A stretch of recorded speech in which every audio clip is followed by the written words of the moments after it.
나의 힘이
세우시고 또 예배하게 하시네.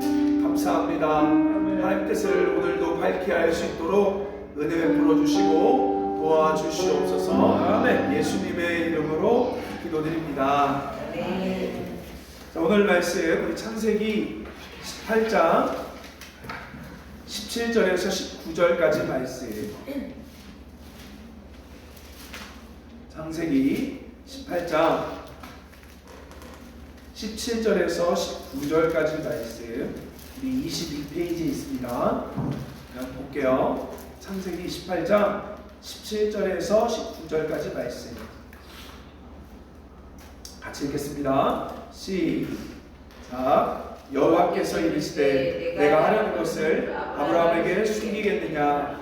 아브라함은 강한 나라가 되고 천하 만민은 그로 말미암아 복을 받게 될 것이 아니냐. 내가 그로 그 자식과 건숙에게 명하여 여호와의 도를 지켜 의와 공도를 행하게 하려고 그를 택하였나니 이는 나 여호와가 아브라함에 대하여 말한 일을 이루려 함이라. 아멘. 10년 전에 한 단체에서 통계를 냈습니다. 도대체 교회를 왜 다니는지 물어봤어요. 근데 가장 1위가 여러분 38%가 교회 가는 이유가 마음의 평안을 위해서 이렇게 얘기합니다. 자, 그리고 두 번째로 31%가 구원과 영생을 위해서 이렇게 교회를 간대요. 그리고 세 번째가 18%가 건강, 재물, 성공, 축복을 위해서 교회를 간다 이렇게 얘기합니다. 그리고 네 번째는 가족의 권유로, 그리고 마지막은 사람들과의 관계와 교제 때문에 교회에 온다 이렇게 얘기해요. 자, 그럼 여러분은 왜 교회를 다니고 왜 하나님을 믿습니까? 자, 많은 사람이 다 맞아요. 마음의 평안 때문에 교회를 시작했죠. 우리 성경에 보면 오늘 창세기에 아브라함도 하나님의 축복 때문에 신앙생활을 시작한 거예요. 자, 우리 창세기 12장에 보면요, 우리 말씀 볼까요? 창세기 12장에 보면, 자, 앞쪽으로 넘어가 볼게요. 우리 같이 2절 말씀 읽겠습니다. 12장 2절 시작. 내가 너로 큰 민족을 이루고 내게 복을 주어 내 이름을 창대하게 하리니 너는 복이 될지라. 자, 그래서 아브라함이 이 복 때문에 믿음 생활을 시작한 거예요. 하나님이 복 준다고 하니까 그럼 한번 믿어볼까? 한번 교회 가볼까? 하고 시작했죠. 근데 재밌는 건 이 신앙의 여정 속에 어려움들이 많아요. 고난들이 많아요. 근데 이 고난들 속에서 마치 사방이 막힌 것 같을 때 갑자기 하나님이 반전으로 역사하는 거죠. 예를 들면 이런 거예요. 아브라함의 아내 이름이 누구죠? 사라. 이 사라를 애국 왕에게 빼앗길 위기가 있었습니다. 이때 하나님이 꿈속에서 애국 왕에게 경고해요. 너 얘네 건들면 안 돼? 하고 무서움을 줍니다. 자, 그러자마자 어떻게 해요? 이 애국 왕이 아브라함한테 미안하다고 사과하고요, 자기가 가진 재물을 나눠줍니다. 자, 보세요. 창세기 12장 20절 말씀 보세요. 자, 12장 20절 말씀 읽어볼까요? 시작. 바로가 사람들에게 그의 일을 명하매 그들이 그와 함께 그의 아내와 그의 모든 소유를 보내었더라. 자, 아브라함이 이런 일을 경험하면서 깨닫는 거죠. 하나님 참 좋다. 그리고 진짜로 하나님은 참 반전으로 역사하시네. 내가 결정하는 것보다 하나님을 따라가는 게 더 좋으네. 이걸 아브라함이 배운 거예요. 그래서 이번에는 조카 롯과 땅을 차지할 때 예전 같았으면 자기가 하고 싶은 걸 했을 건데, 아브라함은 이런 하나님을 경험하고 나서 자기가 하고 싶은 대로 하지 않고 하나님이 이끄심을 기다렸습니다. 아멘. 그러니까 지금 무슨 말이냐면, 복으로 신앙생활을 시작했다가 하나님은 점점 아브라함을 훈련시켜 이제 하나님의 사람으로 아브라함을 바꿔가는 거예요. 그래서 아브라함이 이제는 자기가 원하는 대로 결정하지 않고 하나님이 이끄신 대로 결정하기 시작한 거죠. 자, 그리고 나서 어떤 일이 벌어지냐면요, 자, 창세기 14장 보세요. 창세기 14장 23절 말씀.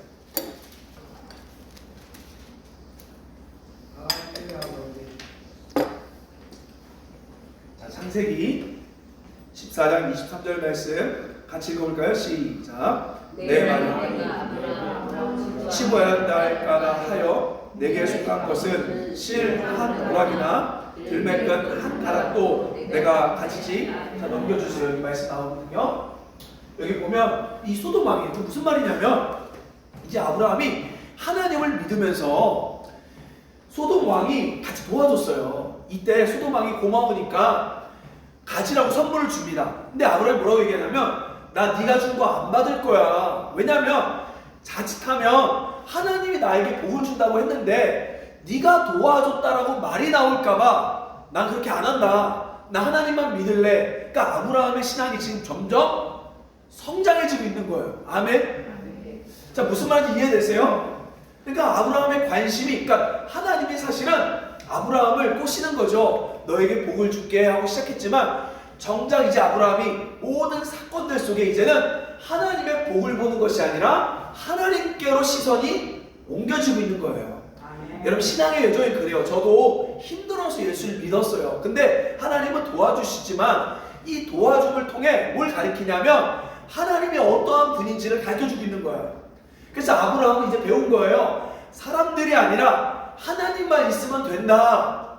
하나님이 나의 도움이시다.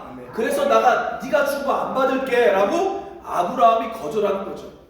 저는요, 여러분 알다시피 이 교회를 할 때 저는 한번 이걸 믿어보고 싶었어요. 진짜 우리가 사실 많은 사람들이 사람이 많아야 되고 돈이 많아야 교회가 뭔가 할 수 있다고 생각하는데 그게 아니라 진짜 하나님이면 된다, 이걸 믿고 싶었어요.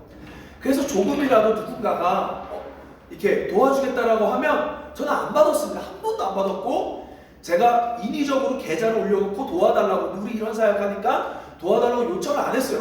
왜 그러냐면 그렇게 하면 사람들 마음속에 내가 한 거잖아. 거봐, 목사님 나 없으면 안 되는데, 목사님 우리 회사 없으면 안 되는데, 목사님 내가 안 도와주면 못하는데, 이런 말 듣지 않으려고 너무 힘든 적도 많았지만 목구멍까지 올라와서 도와주세요 하고 싶은 때도 있었지만 아직까지 그걸 지켰어요. 아브라함도 이러한 여정 속에 배운 거예요. 야, 네가 주는 거 안 받을게. 네가 주는 거 받으면 혹시라도 하나님이 아니라 네가 도와줬다라고 말할까봐 나 안 받을게 하고 아브라함이 하나님만 전심으로 믿기 시작합니다. 아멘. 신앙의 여정이 그렇게 바뀌는 거예요. 근데 오늘 본문의 핵심 뭐예요? 하나님의 속마음을 성경에서 유일하게 말해요. 자, 창세기 18장 18절에서 19절 보세요. 이게 하나님의 독백이에요. 독백. 창세기 18장 18절에서 19절 같이 읽어볼까요? 시작. 아브라함은 강대한 나라가 되고 천하 만민은 그로 말미암아 복을 받게 될 것이 아니냐. 내가 그로 그 자식과 건숙에게 명하여 여호와의 도를 지켜 의와 공도를 행하게 하려고 그를 택하였나니 이는 나 여호와가 아브라함에 대하여 말한 일을 이루려 함이니라. 자, 뭐라고 말해요? 하나님이 아브라함을 축복한 이유는 사실은 아브라함에게 의와 공도를 행하게 하려고 불렀대요. 넘겨주세요. 자, 여러분, 하나님이 우리를 부른 이유는 사랑해서 맞아요. 근데 단순히 사랑해서만이 아니라 의와 공도를 행하게 하려고 불렀대요. 자, 그러면 의와 공도가 뭔지, 신앙에서 제일 중요한 게, 그러니까 예수 믿는 이유가 궁극적으로는 의와 공도를 행하려고 믿어야 된다는 거예요. 교회 오는 이유는 의와 공도를 행하게 하려고 교회 와야 된다는 거예요. 이제는 비록 처음에는 위로받고 축복받고 싶어 오지만 그게 나쁘다는 게 아니라 궁극적인 목적은 의와 공도라는 거죠. 자, 그러면 의가 뭔지 다시 한번 배워볼게요. 따라서 체데카. 자, 체데카라는 게 히브리어로 의가 뭐냐면 관계예요. 하나님과의 관계를 의라고 얘기합니다. 자, 그래서 우리가 늘 배운 것처럼 사이가 좋은 남매를 뭐라 그러죠? 의남매라고 말하듯이 첫 번째로 하나님과 우리와의 관계를 온전하게 하려고 하나님 우리를 불렀다는 거예요. 자, 그러면 여러분, 하나님과 어떻게 해야 관계를 온전히 맺을 수 있죠? 내가 잘 믿는다고? 안 돼요. 따라서 예수 그리스도. 예수로 말미암아 하나님과의 관계를 맺어야 돼요. 그럼 예수님 어떤 분이에요? 따라합시다. 구원자, 목자. 자, 그럼 두 가지를 여러분 기억하세요. 예수님이 여러분의 죄의 구원자십니다. 아멘. 자, 구원자라는 건 뭐야? 자, 여러분, 많은 사람들이요, 저는요, 저한테 실망 안 합니다. 어떤 사람들이 회개를 안 하는 이유가 뭐냐면, 내가 어떻게 이럴 수가 있지? 자신이 너무 속상해. 아니, 나는 꽤 괜찮은 놈인 줄 알았는데 내가 어떻게 이렇게 죄를 지을 수가 있지? 그래서 어떤 사람은요, 자기가 독박을 쓰는 거예요. 자살하는 사람 뭐냐면, 내가 어떻게 이럴 수가 있지? 하고 죽는 거예요. 근데 여러분, 예수님이 여러분의 구원자가 되려면 나에 대한 희망을 버리셔야 돼요. 나는 죄인이에요. 아멘. 나는 죄인이에요. 나는 실망할 수 있어요. 나는 죄인이에요. 근데 중요한 건 뭐예요? 내 죄를 위해 예수님이 죽으셨다는 거죠. 그래서 여러분, 항상 자신에게 실망해서 술 먹고 너무 속상해서 괴로워하지 마시고, 난 죄인임을 믿으시고 이 죄를 오늘도 예수님께, 예수님 제가 죄인입니다, 이 죄를 가져가 주세요 하고 전달해야 되는 거예요. 아멘. 괴롭잖아요. 내 인생이 괴롭잖아요. 내 삶이 너무나 비참하잖아요. 근데 그거를 막 잊으려고 하지 마시고 예수님께 드리라는 거예요. 그래서 예수님께 내 죄와 연약함을 드려라. 이게 바로 하나님을 통해 온전한 관계를 맺는 방법이에요. 자, 그리고 두 번째는 제일 중요한 게 따라서 예수님이 우리의 목자 되신다. 자, 여러분, 목자란 건 뭐죠? 우리를 먹이시고 인도한다는 거예요. 제가 보면서 느꼈던 게 젊은 아이들이 초창기 때는, 고등학교 때는 교회를 잘 다녀요. 왜 그러냐면 별로 삶이 어렵지가 않아요. 근데 대학을 넘어가면서부터 교회를 안 가요. 왜요? 왜 안 갈까요? 돈이에요. 주말에 아르바이트를 하지 않으면 생활이 안 돼. 여러분, 어느 부자인 부모 아닌 이상 아이들에게 대학 등록금을 내주고 책값을 내주고 용돈까지 다 쓰게 해주겠어요. 그러니까 대학생이 돼서는 자기 생활비를 벌어야 되니까 어쩔 수 없이 주말 알바를 안 가고는 안 되는 거예요. 그러니까 대학교 돼서는 진짜로 하나님이 너를 먹이는지 안 먹이는지에 대한 신앙의 확신이 없으면 주의를 지킬 수가 없습니다. 이게 너무 중요해요. 자, 근데 넘겨주세요. 자, 무슨 얘기 할 거냐면, 최근에 이 은빈이라는, 제가 익산에 있을 때 고3 때 만났던 친구인데, 이 친구한테 연락이 왔어요. 이 친구가 저를 만나고 싶다고 울산에 있다가 지금 서울에 왔다라고 얘기하는데, 제가 이 친구 얘기를 한번 할게요. 전에도 한번 얘기했는데 너무 중요한 것 같아요. 자, 이 친구는 익산에 아주 조금 그러니까 가난한 집의 학생이에요. 근데 고3 때 열심히 공부는 해요. 공부는 하는데 집이 이렇게 빵빵하지 않으니까 도와주지 못하니까 그냥 공부만 했던 친구예요. 근데 어느 날 이 친구가 수련회 가서 하나님을 경험하고 나서 가슴이 뜨거워진 거예요. 가슴이 뜨거워져서 밤 12시까지 공부하고 갑자기 밤에 전화가 와요. 목사님, 교회 문 좀 열어주세요.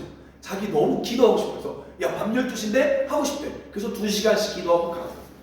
근데 이제 여름이 됐을 때 교회에서 이 태국에 단기 선교를 가게 됐을 때가 있었습니다. 근데 이 친구가 가슴이 너무 뜨거우니까 자기도 가고 싶은 거예요. 그래서 원래 고3이 끝나면 그래도 놀라고 모아뒀던, 고등학교 때 열심히 모았던 70만 원이 있어요. 그래서 그걸로 자기가 여기 태국을 가려고 이렇게 결정을 했는데 기도를 했습니다. 기도를 하는데 갑자기 마음속에 하나님이, 야, 너는 고3이니까 이번에는 너가 공부하고 대신 그 돈으로 가고 싶은데 못 가는 후배들을 도와줘라. 이 마음이 너무 착하죠, 이 마음이. 여러분, 할 수 있겠어요? 자기 너무 가고 싶어서 모아뒀던 이 돈을 다른 사람 주래. 자기는 공부하라고. 그래서 이 친구가 그래도 아무리 하나님이 좋지만 고민이 되죠. 갈등이 되죠. 그래갖고 새벽에 어떡하지 하다가 에이 모르겠다 해서 은행에 가서 이제 이체하려고. 그 당시 폰뱅킹 이런 게 없었나 봐요. 농협에 가서 이체하려고 갔는데 새벽에 농협이 열어요? 안 열어요? 안 열죠. 그래서 이 친구가 그때 친구들 2명이랑 같이 새벽 기도하면서 갔는데 이런 기도를 한 거예요. 하나님, 지금 요거 안 여는데 제가 이체를 지금 안 시키면 전 집에 가면 마음이 바뀔 것 같아요. 나 이체 못할 것 같아요. 지금 여기 문 열리게 해주세요. 이런 기도를 한 거예요. 말도 안 되는 기도. 만약에 이 친구가 여기 한번 오면 제가 한번 간증시킬게요.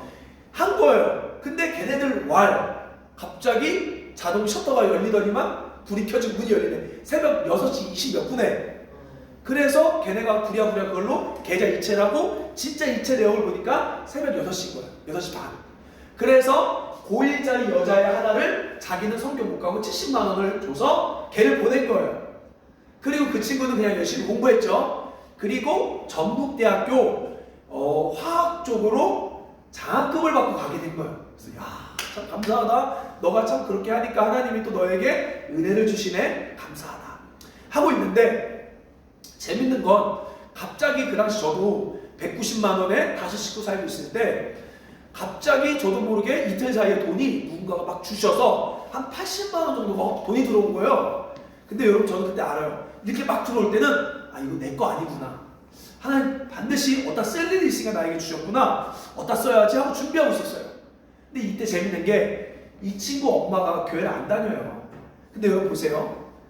엄마 입장에서는 자기 딸이 교회에다가 70만 원을 냈대. 좋아요 안 좋아요? 속 뒤집어지죠. 안 그래요? 아무리 엄마 입장에서 교회 안 다니는데 아무리 얘가 지금 그 집도 잘 사는 집도 아니고 가난한 집인데 70만 원 냈대가 속이 뒤집어지고 얘네 엄마 그걸 알게 돼서 야 저한테 전화가 온 거예요. 목사님 우리 딸이 70만 원 이렇게 냈다는데 왜 목사님 말리지 않고 왜 이렇게 하세요? 막 뭐라 하는 거예요. 제가 얘기했어요.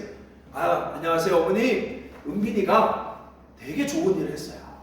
근데 걱정하지 마세요. 은빈이 너무 좋은 일을 해서 제가 이자 5만 원 쳐서 75만 원 드릴게요. 해서 제한테 들었던 그 80만 원으로 75만 원 줬어요. 그리고 그 친구 간 거죠. 가서 이제 전북대학교에서 공부 열심히 했어요. 그리고 4년간 열심히 해서 장학금 받고 울산 유니스트, 그 울산 카이스트죠. 거기 연구원으로 전액 장학금으로 간 거예요. 가서 거기서도 또 이렇게 기도하면서 신앙생활해서 이제 서울로 올라온 거예요. 제가 이걸 보면서 하나님이 목자 되신다. 하나님 목자 되세요. 여러분, 그러니까 정말로 하나님의 그 목자 되기 위해서는 하나님 나 좀 먹여주세요 이게 아니라 따라가야 돼요. 순종해야 돼요. 저는 개인적으로 이 친구가 저한테 연락한 이유는 딱 하나예요. 목사님 그때 저 믿었던 거 아시죠? 저 지금 하나님이 지금도 이러고 있어요. 이렇게 연락하는 거예요. 이 친구가 그렇게 됐던 이유는 뭐예요? 작은 거예요. 목자가 시키는 대로 순종한 거예요. 야, 너 이번에는 가지 말고 다른 사람 도와줘. 그 순종했을 때 그 목자가 걔를 이끄셔서 예수님께서 그 친구를 이끄셔서 먹이시고 또 좋은 길로 이끌어 주시는 거죠. 아멘. 하나님 여러분 목자 되세요. 여러분 하나님과의 온전한 관계를 맺기 위해서 아까 얘기했듯이 먼저 구원자 되신 예수님께 우리의 죄를 드리고 그리고 이제 내 뜻대로 살지 않고 목자 되신 하나님의 뜻대로 살기로 결정하고 나아갈 때 여러분 공급하심을 경험하게 될 줄 믿습니다. 아멘. 아멘. 여러분 그거예요. 예수님 시키는 것대로 자꾸 하려고 노력하셔야 돼요. 이게 먼저 하나님께서 우리를 부른 이유가 뭐냐면 바로 목자 되신 예수님을 쫓게 하려고. 제가 여러분 참 많은 걸 경험해요. 제 주변에서도 그래요. 어떤 집사님은 저한테 아유 목사님 그냥 이렇게 하지 마시고 일반적인 교회 하셔서 사람도 모으고 해서 선한 일 좋은 일 많이 하면 좋잖아요. 이렇게 얘기해요. 아 저도 알아요. 근데 저는 그렇게 하고 싶지 않아요. 그렇게 하고 싶지 않고 예수님만 쫓고 싶어요. 제가 이제 저희가 솔직히 얘기하면 이제 이런 얘기도 할게요. 지난주 목요일이죠. 지난주 목요일 날 우리가 계속해서 지금 나눔 사역을 계속 하고 있잖아요. 근데 제 아내한테 얘기했어요. 더 이상 장부가 0이니까 아 이제 이거는 못한다. 난 내가 언제까지 맨날 이렇게 책임지고 해야 되냐. 나 이제 못하겠다. 나 이제 못해요. 못해. 근데 했던 이유는 뭐냐면 저는 막 억지로 하고 싶진 않아요. 나는 하나님께 순종만 하고 싶은 거고 해서 안 되면 안 되는 거지. 그래서 난 못해 했어요. 그래서 아 이제 여러분 나 이제 더 이상 우리는 할 힘이 없으니까 이제 못한다. 그래서 집사님들한테 목요일날 이제 우리 여기까지라고만 얘기하자 하고 이렇게 딱 갔는데 갑자기 어떤 분이 기도해달라고 또 헌금을 또 한 주 할 수 있는 헌금을 또 주신 거야. 그리고 또 그 기도해주고 또 그거 받고 그럼 한 주 또 할 수 있네? 근데 그거 못한다는 얘기 안 하고 또 자 이제 우리 앞으로 이거 해야 됩니다. 나도 모르게 또 이상한 또 얘기를 한 거예요. 여러분 하나님 목자 되세요. 아멘. 아멘. 길이 막힌 것 같은데 또 여세요. 그게 하나님의 방법이에요. 자 근데 중요한 것은 넘겨주세요. 자 근데 중요한 것은 자 다시 앞으로 넘어갈게요. 자 다시 앞으로. 자 근데 중요한 것은 하나님과의 관계만 하면 교회가 아니에요. 두 번째는 뮤슈파트 이 공이에요. 교회에는 이 공이란 건 뭐냐면 하나님과의 관계가 이 땅에 실현되는 거예요. 자, 이 미슈파트를 말하는 재판하다, 통치하다는 뜻이에요. 그러니까 하나님이 우리를 택한 이유는 먼저 하나님과 우리를 올바른 관계 맺게 하시고 그 올바른 관계를 이 땅에 실현하게 하시려고 불렀다는 거예요. 아멘. 근데 여러분 성경을 보면요, 성경을 보면 거의 90%가 이스라엘이 맨날 혼나고 멸망하는 거예요. 근데 그 이유가 바로 뭐냐? 넘겨주세요. 다음. 바로 자 읽어볼까요? 시작. 오직 정의를 물같이 공의를 마르지 않는 강같이 흐르게 할지어다. 뭐예요? 공의가 흘러가지 않는 거예요. 그러니까 자기들끼리만 예수 믿고 자기들끼리만 하나님만 믿고 그 믿음의 은혜를 세상에 흘러가지 않았기 때문에 망하는 거라고요. 그래서 공의가 강같이 흘러가야 돼요. 교회는 공의가 강같이, 이 공의가 뭐예요?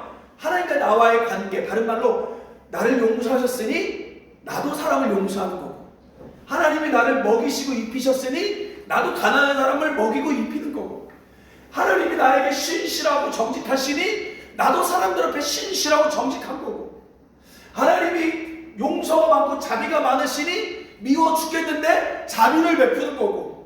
아멘. 교회는 이 공의가 흘러가야 돼요. 여기서 예배 드릴 건 온전한 예배가 아니에요. 이 예배를 통해 관계를 회복하고 이 관계가 세상 가운데 흘러가야만 그것이 참된 하나님의 목적이고 교회라는 거죠.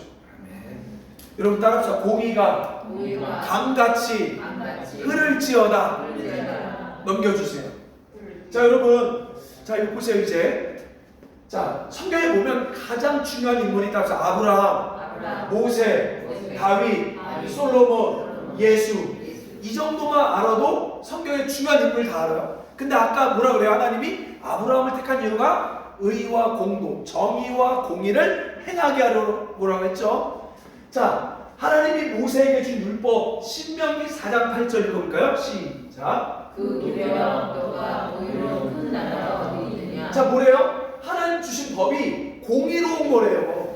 자, 그 다음에 다윗 왕이 어떻게 했대요? 역대상 18장 14절 시작. 다윗이 정의와 공의를 행하였으니. 자, 시편에 보면 하나님의 통치 방법이래요. 읽어볼까요? 시작. 의와 공의가 주의 보좌의 기초라. 자, 솔로몬 이렇게 했대요. 읽어볼까요? 시작. 하나님이 솔로몬을 세워 그들의 왕으로 삼아 정의와 공의를 행하게 하셨도다. 자, 예레미야서 보면 예수에 대한 예언이 나와요. 읽어볼까요? 시작. 그가 왕이 되어 세상에서 정의와 공의를 행할 것이며. 아멘. 자, 그러면 오늘날 여러분 예수님이 왕된 나라가 어디예요?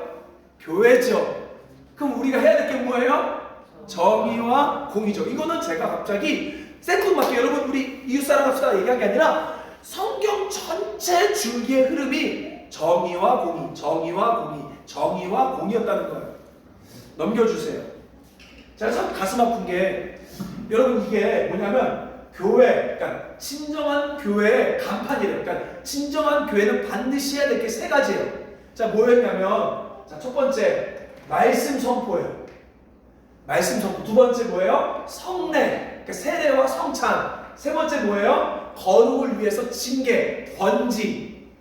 자, 이거 뭐냐면 종교개혁 시대에 가짜 교회, 사이비 교회들이 많았어요. 그래서 그 당시 칼빈이라는 사람이 이 가짜 교회와 참된 교회를 구분하기 위해서 세 가지 표시를 정합니다. 뭐냐? 교회는 말씀을 잘 선포해야 돼. 두 번째, 교회는 세례를 주고 성찬을 해야 돼. 세 번째, 교회는 거룩을 위해서 폰내는 권징이 필요해. 이렇게 얘기했어요. 근데 이거는 그래서 여러분 신학교에 가고 교리 공부하면 무조건 이거 배웁니다. 그래서 교회는 반드시 이거 세 개 해야 된다라고 가르쳐요. 근데 틀린 건 아니에요. 근데 이거는 그 당시 시대 상황 속에서 만든 거예요. 그러니까 진정한 교회는 이거 전에 공의가 흘러가야 되는 거예요. 이게 빠졌어요. 우리 신학교는 이렇게 배워요. 교회는 반드시 이거 세 개만 해야 된다. 말씀 선포, 그 다음에 성례, 그 다음에 권징. 근데요, 진정한 교회는 이거는 그 당시 시대인 거고 진짜 교회의 핵심은 공의를 행하는지 행하지 않는지가 참된 교회의 모습이라는 거예요. 아멘. 자, 그러면 넘겨주세요. 제가 이제 얘기할게요. 여기는 라오스입니다. 라오스고요. 여기 이제 예전에 이제 우리가 후원했던 비엔 목사님이죠. 지금 여기는 산 속에 이게 교회예요. 지금 바깥에 사진 안 보였는데 이거 뭐라 그랬죠 이거? 음악같이 아무튼 교회에서 이렇게 예배드려요. 근데 이 목사님이 태국의 치앙마이의 신학교에서 신학 공부를 했대요. 근데 이 공부했을 때 이 학교에서 고아원을 간 적이 있었대요. 그래서 이 목사님이 고아원을 딱 갔는데 고아 아이들이 막 달려와서 손을 잡고 안아주는데 그 순간 자기도 모르게 너무 눈물이 났대요. 그러면서 내가 평생 이제 교회를 하고 예수를 믿으면 고아들을 먹여야겠다 이렇게 결정을 했대요. 그래서 2015년에 결혼을 했어요. 결혼함과 동시에 첫째를 놓고 고아 하나를 입양한 거예요. 그리고 이제 둘째를 임신했을 때 제가 2018년에 만난 거죠. 그때 여러분 이 당시 이 사람들 하루에 한 달에 200불이 생활비예요. 그러니까 월급이에요. 그러면 24만 원? 그러니까 30만 원이 안 돼요. 둘째를 임신했을 때 다음 달에 애를 출산하는데 그 산모가 먹을 것이 없었어요. 그래서 우리가 그때 또 만나서 신기하게 만나서 한 달 생활비를 주고 교제했죠. 근데 지금 보니까 한참 지나고 나서 만나보니까 자녀가 넷이 됐고 9명의 고아를 입양해서 이 운막집에서 농사 지으며 키우고 있는 거야 애들. 근데 감사한 건 2명이 벌써 자립했어요. 그래서 여자애 하나는 호텔리어가 됐고 남자애 하나는 자동차 기술 정비가 돼요. 그래서 얘네가 일하면서 또 벌어와서 같이 고아 후배들을 키우고 있는 거예요. 같이 이렇게 하고 있더라고요. 같이 농사 짓고 그러면서 그 안에서 같이 예수님 전하고 여기는 불교 국가잖아요. 예수님 전하고. 근데 작년에요 어떤 일이 있었냐면요. 라오스에서 기독교 신앙 전파 이후로 목사 살해돼. 그래서 현재 목사가 자기 집에서 예배드리다가 여기 정부에 걸려서요 살해당했어요. 이 목사님이 저한테 보낸 사진인데 제가 이거 라오스에 보내면 이 목사님 살해돼요. 생명을 걸고 복음을 전하는데 복음만 전하는 것이 아니라 방비행에 있는 고아들을 먹이는 거죠. 그러면서 얘기해요. 왜 고아들이 너무 많대요 여기. 그래서 왜 고아들이 많냐? 엄마 아빠가 일찍 죽는데요. 그러니까 위생도 안 좋고 우리 옛날같이 위생도 안 좋고 하니까 이분요 저보다 어려요 훨씬. 근데 저 지금 만나면 지금 보니까 요즘 사진 보면 나보다 형 같아 벌써 늙었어요. 그러니까 라오스 사람들이 금방 늙는 거예요. 위생이 안 좋고 한국에 1950년대 같이 사니까. 그래서 아이들이 버림받는 애들이 시골에 많대. 학교 못 가는 아이들이 많대요. 그래서 그 시골에서 애들 데리고 와서 자기 집에서 같이 농사하면서 문막집에 살고 그 아이들을 학교 보내고 이렇게 같이 공동생활하고 있는 거죠. 자, 그러면서 제가 그 얘기를 들을 때 이거 거짓말 아니고 진짜니까 그럴 거면 한번 기회가 되면 내가 한번 가서 답사를 해보고 진짜 이럴 거라고 하면 한 달에 150이면 제가 보니까 저택을 얻을 수 있어요. 저택을 얻고 먹을 걸 주면서 고아원을 시작할 수 있겠더라고요. 한 20명 정도까지 가능해요. 제가 지금 저택들도 벌써 찾아봤어요. 근데 인터넷보다도 눈으로 직접 찾는 게 더 싸대요. 그러면 한 달에 월세 한 600불, 700불이면 2층짜리 집을 얻을 수 있어요. 그래서 거기서 아이들 2층 침대 주고 고아들 먹이고 한 300불, 400불이면 음식 사서 한 달씩 먹일 수 있고. 그래서 차라리 우리가 목요일날 구제하는 거 좋은데 가난한 거 맞는데 그것보다도 그것도 하되 그 양을 좀 줄여서 우리가 이렇게 하면 어떨까? 그래서 진짜로 고아 아이들을 먹이는 게 더 어떨까? 왜냐하면 제가 가보면 한국에 어려운 친구도 있지만 우리보다 잘 사는 친구들도 많아요. 그래서 그래도 사랑을 주는 거죠. 그래도 하는 날은 더 효과적으로 가야 되니까 이걸 시작하면 어떨까? 대신 이거 페이스북에 못 올려요. 이렇게 한다고. 이렇게 하면 난리 나요. 그러니까 그냥 보여주기 사역도 아니고 우리 사역도 아니에요. 그냥 진짜 고아를 돌보는 사람은 그냥 우리가 지원하는 것밖에 없는 거예요. 그래서 하면 어떨까? 하자는 거 아니에요. 아직까지 하면 어떨까? 하면서 제가 마지막으로 19세기에 영국의 고아들의 아버지였던 조지 뮬러 목사님 이야기를 다시 봤어요.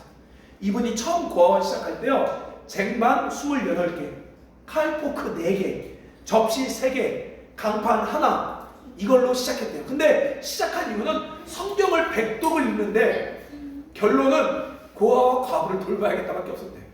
말씀을 아무리 읽어도 내가 살아갈 방법은 고아를 돌보는 거다 해서 고아원하기 시작했어요. 30명의 아이들을 입양해서 월세 집 렌트 하나에서 고아원이 그렇게 시작된 거예요. 근데 사람과 정부의 힘을 의지하지 않고 어차피 성경에서 하나님이 그거 원한다고 했으니까 하나님만 의지해보자 해서 사람과 정부의 힘을 의지하지 않고 오직 기도로서 고아들을 먹이기 시작한 거죠. 하루는 이런 적이 있었는데요. 하루는 식탁에 이렇게 밥을 먹어야 되는데 먹을 게 하나도 없어요. 그래서 빈 접시를 식탁에 쫙 깔아놓고 아이들한테 얘들아 밥 먹자고 왔어요. 와서 지금 먹을 건 없지만 우리 기도하자. 하나님께 일용할 양식을 달라고 기도하자. 그래서 다 같이 기도하는 거예요. 그래서 빈 접시 놓고 그 아이들과 함께 같이 생활하는 거죠. 뭐 본인은 좋은 데 살다가 오는 게 아니라 진짜 같이 생활하는 거죠. 그래서 하나님 우리 오늘도 우리를 먹이신 하나님 믿습니다. 우리에게 일용할 양식을 주세요 하고 기도하는데 갑자기 문 밖에서 하고 두들기대. 실제로. 그래서 나가보니까 어떤 일이 있었을까요? 빵을 배달하는 분이 리아카야 빵을 배달하는 마차판고 하는 분이 망가진 거야.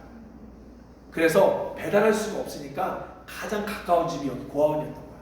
그래서 뭐라고 얘기하면 이거 배달해야 되는데 지금 배달 못해요. 이거 버리기 너무 아까운데 여기다가 나눠줘도 될까요? 그래서 그날 그 빵을 먹은 거예요. 그렇게 해서 2,000명이 고아를 5개의 전택을 크게 져서 2,000명의 고아원에 시작한 거죠. 그래서 60년 동안 10,000명의 고아를 먹였어요. 그러면서 1800년대 이 미화 달러로 계산하니까 그 당시 800만 달러. 오늘 우리나라 돈은 얼마였지? 800만 달러면 한 90억, 100억. 근데 그게 오늘도 대단한 돈이지만 1800년대 미화 900만 달러를 하나님이 총 주셨다는 거죠. 사람들의 감동을 통해 기도 가운데서 이 고아원에 900만 달러가 그렇게 들어와서 그들을 먹였다는 거예요. 우리 그렇게 하자. 아니 그거 아니야. 우리는 그렇게 만명할 마음도 없고요. 그냥 그럼 우리 의로운도 아니, 의로운 사람들도 아니. 그냥 옳은 게 뭔지 아니까 그럼 내가 쓸 돈, 우리가 굳이 쓸 돈들 조금 더 아껴서 라오스만이 아니라 그냥 전 세계 고아들을 우리가 이렇게 먹이면 어떨까? 라고 이 말씀 가운데 생각난 거예요. 여러분 기억하십시오. 우리가 교회 다니는 이유, 예수 믿는 이유, 위로와 소원 맞아요. 그러나 더 큰 건 따라서 하나님과 올바른 관계를 맺기 위해 또 공의를 강같이 흐르게 하기 위해 그래서 오늘도 우리 예수 믿는 거야. 그러나 여러분 중요한 건 우리 힘으로 못해요. 그래서 목자 대신 하나님께 인도함을 받으셔야 돼요. 저도 마찬가지로 제가 이거 못해요. 이거 하려고 그러면 목자 대신 하나님의 인도함을 받아야만 돼요. 하나님 오늘도 우리 이끌어주세요. 특별히 또 우리 하나 더 기도할 것은 우리 김현준 집사님 위해서 같이 기도합니다.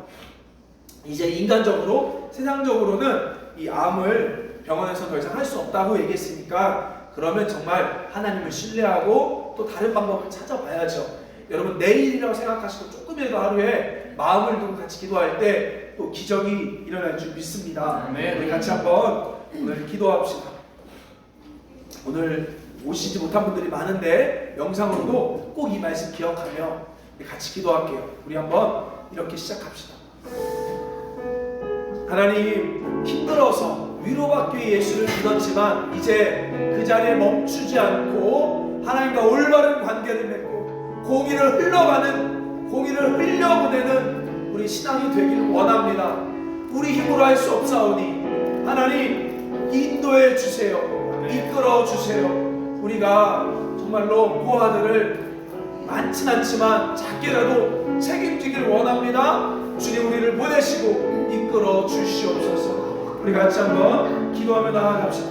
함께 기도하겠습니다. 사랑의 하나님 아버지, 하나님 아버지, 성경을 통하여 백독을 해서 깨달은 것이 바로 고아들을 먹이고 가난한 자를 먹이는 것이 하나님의 뜻임을 우리가 알았습니다. 우리가 어떻게든 하고 싶어 하나님 이 지역에 3년 전부터 하나님 청년들에게 간식을 주고 어른들에게 음식을 주고 사역을 하고 있습니다. 그러나 이제 더 효과적으로 더 온전히 가길 원합니다. 하나님 우리가 고아들을 세울 수 있는 고아원을 하길 원합니다. 아버지 이끌어주세요. 우리의 힘으로는 할 수 없어요. 하나님 이끌어주세요. 하나님 동행해 주세요. 순종하길 원합니다. 하나님, 그래서 우리가 그냥 라오스 한 나라 선교가 아니라 이 지구를 책임질 수 있도록 아버지 우리를 인도하여 주옵소서. 수와 재정이 아니라 우리 조지 뮬러 목사님이 일평생 사람과 단체를 의지하지 않고 하나님을 의지한 것처럼 우리도 그렇게 하길 원하오니 하나님, 우리의 공급자 되어 주옵소서. 우리의 힘 되어 주시옵소서. 우리 한 번 더 기도할 것은 우리 김현준 집사님의 기도합시다. 우리 김현준 집사님 하나님께 철저히 의지하고 하나님만 정말 의지할 수 있도록 힘을 주시며 이것을 소망을 부어달라고, 하나님 또 몸을 치료하여 달라고 우리 같이 한번 기도하겠습니다. 사랑의 하나님 아버지, 우리 김현준 집사님 조지 뮬러 우리 목사님처럼 하나님을 온전히 신뢰하고 나아갈 수 있도록 우리 딸에게도 믿음을 더하여 주옵소서. 살아 일어날 마음을 주옵소서. 생기를 부어 주시옵소서. 하나님, 몸 안에 있는 모든 악한 세포들이 하나님 이 시간 하나님의 생명의 세포로 바뀌게 하여 주시고 면역이 일어나게 하여 주시옵소서. 우리 딸 하나님 또 치료받을 수 있도록 상황과 길을 열어주시고 하나님 또 좋은 장소를 허락하여 주시옵소서. 하나님 함께 도울 수 있는 사람들 만나게 하여 주시옵소서. 하나님, 우리 영주 집사님에게도 또 그 가정에도 새 힘을 더하여 주시옵소서.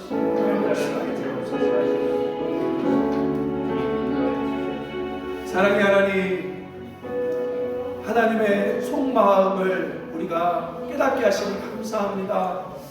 우리가 정말 의와 공도를 행하기 위해 모이는 교회 되게 하여 주시옵소서. 정말로 우리 믿음의 선진들이 사람과 단체를 의지하지 않고 하나님만 의지하며 선한 일을 해온 것처럼 우리도 그 흐름을 지키고 싶습니다. 하나님, 눈에 보이는 사람을 의지하지 않게 하시고 하나님을 의지하게 하여 주옵소서. 또 은혜와 긍휼을 베풀어 주사 함께 예배하지 못한 우리 지체들 가운데도 하나님 마음이 불같이 일어나게 하시고 기도하게 하여 주시고 하나님과의 먼저 관계가 회복되게 하여 주시옵소서. 예수님의 이름으로 기도드립니다. 아멘. 주 예수 그리스도의 은혜와 하나님 아버지의 사랑과 성령의 교통하심이 의와 공도를 행하길 원하는 우리 성도들 위해 또 우리 김현준 집사님 위해 이제부터 영원토록 함께 있을지어다. 아멘.